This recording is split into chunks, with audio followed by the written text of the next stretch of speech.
भाजिका व्यंजनादिशयित किशतरन्न भगवद्भ्याय नमः वंशागित शपकर्ण भाजिका व्यंजनादिशयित किशतरन्न भगवद्भ्याय नमः केतगन्ध पुष्पं वंशागित शपकर्ण भाजिका व्यंजनादिशयित किशतरन्न भगवद्भ्याय नमो হ্যালো এভরিওয়ান, আজ আমার বাড়িতে কার্তিক পুজোর 4 বছর পূর্ণ হলো। তাই এবছরই এই পুজোর উদযাপন হবে। আগের 3টে বছর সেভাবে পুজো করতে পারিনি, কোনো রকমের নমনম করেই পুজো হয়েছে। এবছরে খুব ইচ্ছে ছিল যে একটু ভালো করে পুজো দেব, তাই আমাদের সকল আত্মীয়দের আসতে বলেছিলাম এবছরে।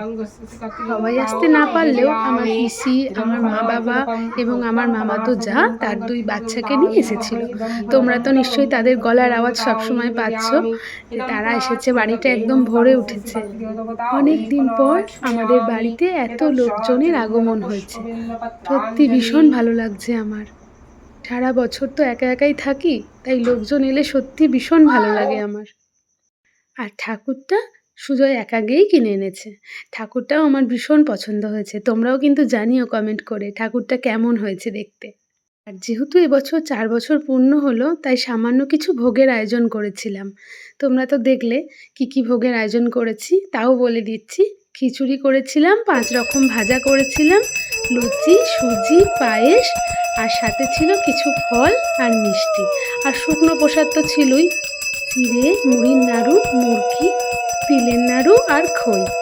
খিচুড়িটা মা বানিয়ে দিয়েছিল, আর বাকি সব ভোগই মোটামুটি আমি একাই রান্না করেছি। আর আমার মামাতো যা এই ঠাকুরের জায়গাটা পুরোটাই ডেকোরেশনও করেছে একা হাতে।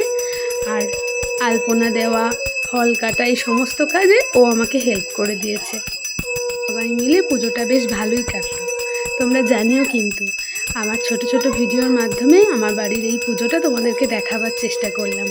কেমন হয়েছে তোমরা কিন্তু জানাতে ভুলো না। তোমাদের কেমন লাগলো ভিডিওটা কমেন্টে কিন্তু জানিও। আরতির পর্ব চলছে, দেখো তাহলে আরতিটা। ভিডিওটা এখানেই শেষ করলাম। টাটা।